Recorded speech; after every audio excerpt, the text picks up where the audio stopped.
m'adresser à vous ce matin depuis Paris et j'espère qu'on m'entend grâce à la technologie moderne.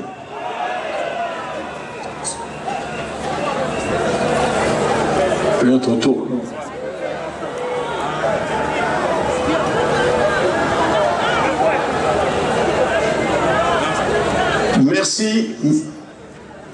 Merci d'être venus aussi nombreux. Merci pour cette mobilisation tout à fait impressionnante. Vous êtes là, de tous les coins de la Côte d'Ivoire, de tous les coins de notre belle capitale. Et je suis particulièrement heureux de vous saluer tous ce matin. Et comme je suis un peu loin, je voudrais que vous fassiez du bruit, que je puisse vous entendre. Depuis Paris où je suis, faites du bruit.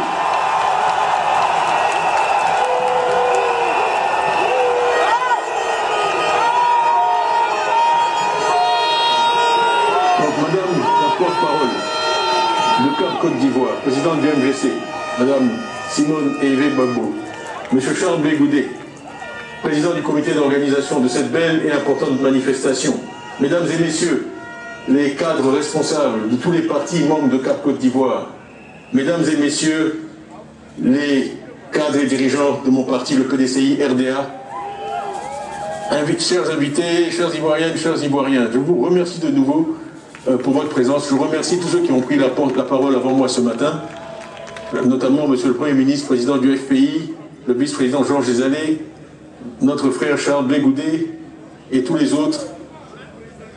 La CAP, c'est un tout. Pour moi, c'est ce que la Côte d'Ivoire peut produire de mieux. Ce que nous vous offrons aujourd'hui, c'est ce que nous sommes capables de faire quand nous sommes tous ensemble, indépendamment de nos idéologies, indépendamment de nos convictions politiques. La réunion d'aujourd'hui est l'aboutissement d'un constat et d'une volonté. Le constat, c'est que, en plus de 60 ans, nous ne sommes pas arrivés à avoir dans notre beau pays une élection pluraliste, apaisée et sans contestation et sans violence.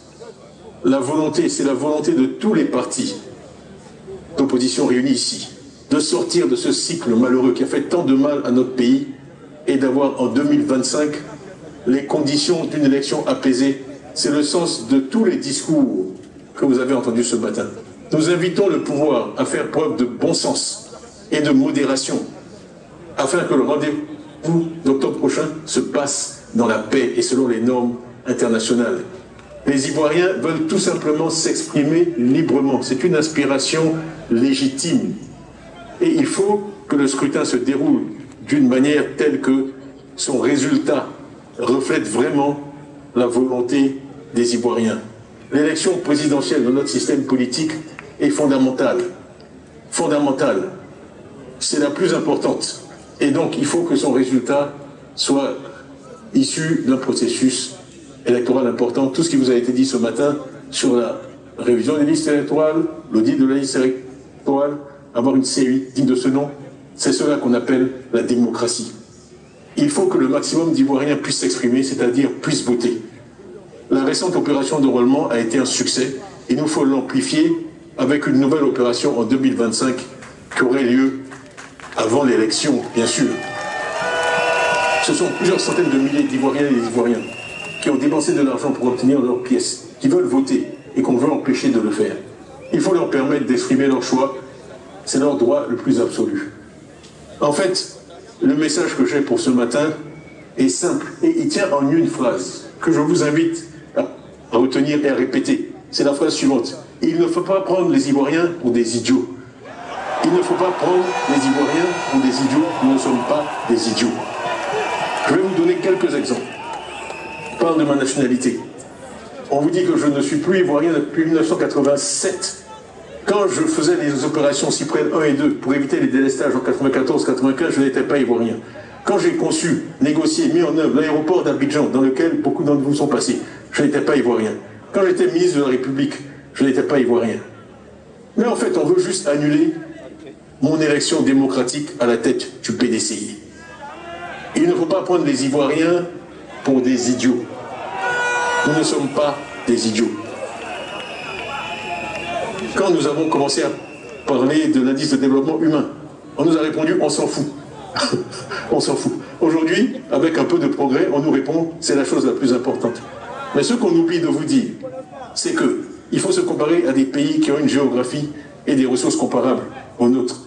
Le Ghana, qui est comparable à nous, est 143e, pas 157e, qui est un rang déjà absolument discutable et manipulé. Le Ghana est 143e. Et surtout, aucun pays ne s'approche du rang de 125e que la Côte d'Ivoire avait quand le PDCI a quitté le pouvoir en 1999. Il ne faut pas prendre les Ivoiriens pour des idiots. On vient récemment de publier l'étude annuelle qui fait foi dans tout ce qui est démocratie par un organisme suédois qui s'appelle VEDEM. Dans son rapport 2025, notre pays est désormais classé comme une autocratie électorale. Autocratie, ça veut dire dictature. Dans leur propre mot, c'est un type de régime qui organise des élections multipartites, mais qui sont entachées d'irrégularités, de restrictions à la liberté d'expression, de limitation de la compétition politique, et ils disent d'un usage stratégique des institutions judiciaires pour marginaliser les opposants. On croyait une description de ce que nous vivons. Sur la base de cet indice, notre pays est classé 107e sur 179 pays. Loin derrière, un Ghana classé 50e, un Sénégal classé 69e, un Libéria classé 78e, qui sont tous considérés comme des démocraties électorales, pas des autocraties. Il ne faut pas prendre des Ivoiriens ou des idiots. Il faut arrêter de dire le contraire de ce qui est. Voilà une phrase que nous devons répéter et répéter et répéter encore. Et si nous acceptons toutes ces choses-là, à ce moment-là, peut-être que ceux qui nous prennent pour des idiots auront eu raison. Et ça, je ne peux même pas le croire une seconde. Je sais à quel point nous sommes un peuple fantastique. C'est un petit miracle. Et c'est une illustration que je puisse vous parler en direct depuis Paris aujourd'hui. Quand j'ai posé la question hier, on m'a dit « ce n'est pas possible ». Mais nous avons de jeunes experts, des techniciens ivoiriens qui sont absolument remarquables. Ce sont eux qui ont permis que vous puissiez me voir et m'entendre ce matin. Il faut simplement savoir leur faire confiance. Et je demande qu'on les acclame, qu'on acclame notre jeunesse ivoirienne talentueuse.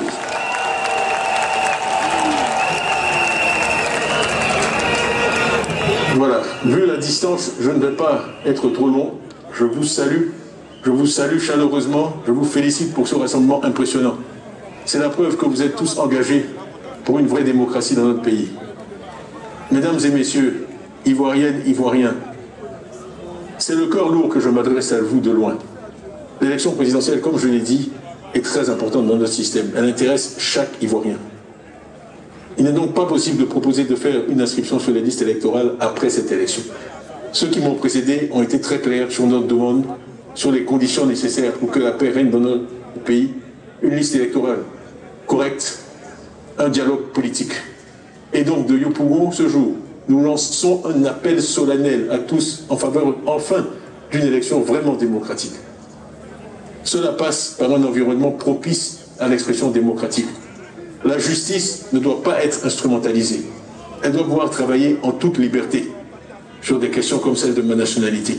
Les partis politiques doivent pouvoir exposer librement leur programme aux Ivoiriens. C'est ce qu'ils attendent de nous, c'est ce qu'ils méritent. Les libertés de parole et d'association doivent être respectées. Plus d'arrestations de syndicalistes ni de manifestants paisibles. Plus d'interdiction de marche politique qui ne menace personne sous le prétexte fallacieux du maintien de l'ordre public. Par nos décisions et notre conduite, nous devons contribuer à créer dans notre pays un climat apaisé. C'est pourquoi il faut en finir avec les outrances et les violences verbales. Vous avez vu que le discours que tient le PDCI est dépourvu de toute violence ou de toute haine. Il faut arrêter avec la haine à l'égard des adversaires politiques. Nous devons bannir les discours violents, haineux et malheureusement souvent potentiellement xénophobes. Ce sont toutes ces choses qui font le livre de la violence, qui font que nous tous les leaders aujourd'hui de partis nous sommes réunis pour s'assurer que la paix si précieuse, notre bien le plus précieux, ne soit pas perturbée à l'occasion de ces élections. Donc avant de clore mon propos, permettez-moi à nouveau de vous saluer tous en attendant de vous retrouver à Abidjan, tous rassemblés ici à Fekayo. Merci, merci, merci pour une élection présidentielle inclusive et apaisée. Vive la Côte d'Ivoire, vive la Côte d'Ivoire, je vous remercie. Ovation pour le président.